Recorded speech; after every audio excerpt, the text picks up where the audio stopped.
नमस्कार दोस्तों, मेरे channel markets and beyond with तीर्थंकर में आप सबका फिर से स्वागत है।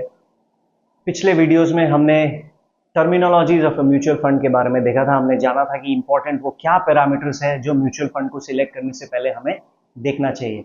आज के वीडियो में हम डिस्कस करेंगे कि एक म्यूचुअल फंड को सिलेक्ट कैसे करेंगे, क्योंकि म्यूचुअल फंड बहुत सारे हैं तो लोग अमूमन तौर पे बहुत ज़्यादा कंफ्यूज रहते हैं कि किस म्यूचुअल फंड को सिलेक्ट किया जाए या फिर क्या वो चीज़ है जिसके बेसिस पे हमें म्यूचुअल फंड को सिलेक्ट करना चाहिए। आइए वो जानने की आज कोशिश करते हैं।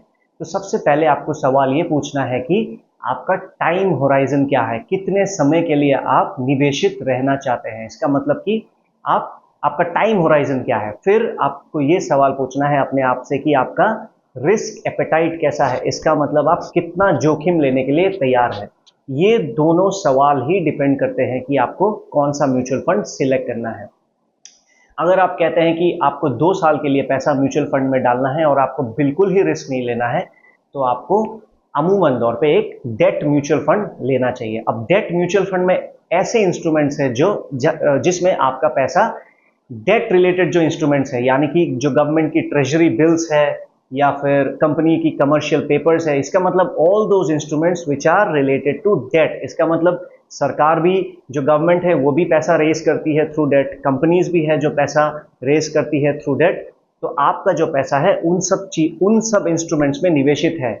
अब एक सरकार तो अचानक से बैंकरप्ट नहीं हो सकती, एक कंपनी अचानक से बैंकरप्ट नहीं हो सकती, और डेट इंस्ट्रूमेंट्स में आपका पैसा है, इसका मतलब कि आपका पैसा बिल्कुल सुरक्षित है। इसका मतलब कि आपको क्या मिलेगा, आपने डेट इंस्ट्रूमेंट में जब पैसा डाला है तो उसके बदले में आपको क्या मिलेगा।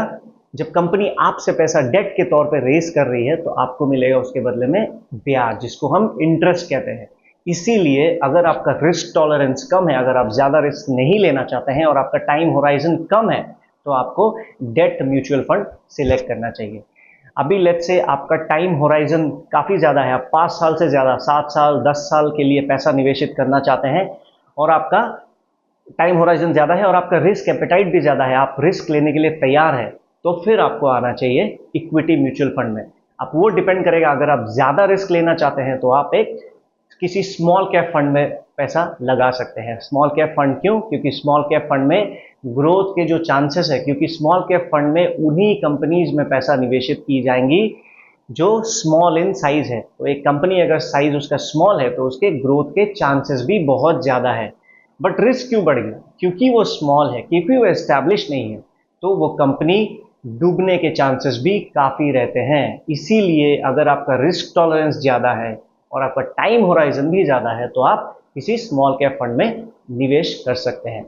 अब 2 तरह के स्मॉल कैप फंड होते हैं। एक स्मॉल कैप इंडेक्स फंड हो गया, जो कि निफ्टी, हमने डिस्कस किया था कि स्मॉल कैप फंड में, निफ्टी स्मॉल कैप फंड में 251 से लेके 500 नंबर रैंक की जो कंपनी है वो स्मॉल कैप फंड में आती है। अगर आपने सपोज आपको पूरा जो बेंचमार्क है उसी को लेना है, पूरा जो इंडेक्स है उसी को लेना है, तो फिर आप कोई निफ्टी या सेंसेक्स का जो स्मॉल कैप इंडेक्स फंड है उसको ले सकते हैं। अब इसको कहेंगे पैसिव फॉर्म ऑफ इन्वेस्टिंग, क्योंकि उसमें क्या होता है, उसमें 250, अगर निफ्टी स्मॉल कैप फंड में आप इंडेक्स स्मॉल कैप फंड में पैसा लगा रहे हैं, इसका मतलब आपका पैसा पूरे वो 250 कंपनीज में निवेशित है। अगर आप किसी लेट्स से स्मॉल कैप फंड में, Nifty index small cap fund नहीं बल्कि एक किसी नॉर्मल स्मॉल कैप फंड में लगाते हैं, तो आपका पैसा वो 250 में से फंड मैनेजर छांट के जो फंड मैनेजर के मुताबिक अच्छा परफॉर्म करेंगी उसी कंपनीज में आपका पैसा निवेशित होगा। अब रिटर्न्स कैसे होंगे वो वेरी करता है। कभी कभी जो निफ्टी का स्मॉल कैप इंडेक्स है वो अच्छा परफॉर्म कर जाएगा, कभी कभी जो फंड मैनेजर ने जो एक्टिवली सिलेक्ट किया है वो अच्छा परफॉर्म कर जाएगा, वो वेरी करता है। बट जब फीस और कॉस्ट की बात आती है तो जो एक्टिवली मैनेज है, जो फंड मैनेजर सपोज पूरे इंडेक्स के बास्केट से सपोज उन्होंने 250 में से 70 स्टॉक्स पे लगाया और उसी फंड में आपने पैसा लगाया, तो उसका फीस और कॉस्ट भी ज़्यादा होगा, क्योंकि वो फंड मैनेजर उसमें से स्टॉक जो अच्छा परफॉर्म कर रहा है उसको डालेगा, जो अच्छा परफॉर्म नहीं कर रहा है उसको निकालेगा। इसीलिए उसमें फीस ज़्यादा होगा, because that is being actively managed. अगर इंडेक्स हो गया तो उसमें फीस कम होगा। तो आप कोई भी जाके कंपेयर कीजिए या कोई भी इंडेक्स फंड लीजिए और लेट्स से आपने Nifty small cap index fund लिया, आप उसका फीस चेक कीजिए जाके, और कोई भी एक नॉर्मल स्मॉल कैप फंड का फीस जाके चेक कीजिए, जो नॉर्मल स्मॉल कैप फंड है उसका फीस ज़्यादा होगा।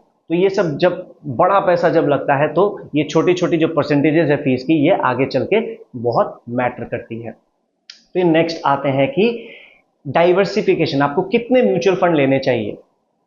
अब म्यूचुअल फंड एज इन जो बास्केट है वही डिवर्सिफाइड है। अगर आप एक स्मॉल कैप फंड में पैसा लगाते हैं, सपोज आपने निफ्टी स्मॉल कैप इंडेक्स में पैसा लगाया है, इसका मतलब आपका जो पैसा है वो 250 स्मॉल कैप कंपनी में स्प्रेड की हुई है, तो आपका तो डिवर्सिफिकेशन हो ही गया। अब सिर्फ डिवर्सिफिकेशन के नाम पे लोग अमूमन दर पे बहुत सारे म्यूचुअल फंड खरीद लेते हैं, 10-12, इसका कोई मतलब ही नहीं बनता है, क्योंकि mutual fund as in a diversified product है, तो मैक्सिमम 2 या max two max 3 mutual fund अगर आप खरीद रहे हैं तो that is more than enough. आप कोई भी एक मल्टी कैप फंड खरीद सकते हैं। मल्टी कैप फंड यानी कि उसमें लार्ज कैप भी रहेगा, मिड कैप भी रहेगा, स्मॉल कैप भी रहेगा। अगर आपको रिस्क कम लेना है तो आप कोई इंडेक्स फंड में लगा दीजिए। अब इंडेक्स फंड भी स्मॉल कैप के इंडेक्स फंड होते हैं, मिड कैप के इंडेक्स फंड होते हैं और लार्ज कैप के इंडेक्स फंड होते हैं। तो मैक्स टू मैक्स 2 या 2 से 3 म्यूचुअल फंड, इससे ज्यादा में आपको पैसा नहीं लगाना है, क्योंकि mutual fund as in a diversified product है। आपका कोई एक कंपनी में पैसा नहीं लग रहा है, बहुत सारी जो एक बास्केट है उसमें आपका पैसा निवेशित है, तो आपका रिस्क ऑलरेडी, अपने रिस्क को कंट्रोल कर दिया। सपोज आपका पैसा 250 कंपनी में निवेशित है, अगर उसमें से 10 कंपनियां भी बंद हो गई तो भी आपका परफॉर्मेंस में कोई हैम्पर नहीं होगा, क्योंकि फंड मैनेजर उसको चेंज करके, उसको रिप्लेस करके दूसरे कंपनीज में जो अच्छा परफॉर्म करेगी उनमें पैसा डाल देंगे। तो आज की वीडियो में हमने जाना कि म्यूचुअल फंड को सिलेक्ट करने से पहले हमें क्या देखना चाहिए और कितने म्यूचुअल फंड्स को हमें अपने पोर्टफोलियो में शामिल करना चाहिए। आई होप ये वीडियो आपको पसंद आया होगा। अगर पसंद आया होगा और कुछ नया सीखने को मिला तो आप ज़रूर इस वीडियो को लाइक कर दें, दोस्तों के साथ शेयर कर दें। अगर आपके कोई क्वेश्चंस है या फिर फीडबैक है तो कमेंट सेक्शन में डाल दीजिए, और अगर आपने चैनल को सब्सक्राइब नहीं किया है तो प्लीज़ चैनल को सब्सक्राइब कर दीजिए। मिलते हैं अगले वीडियो में, तब तक के लिए thank you so much and bye bye.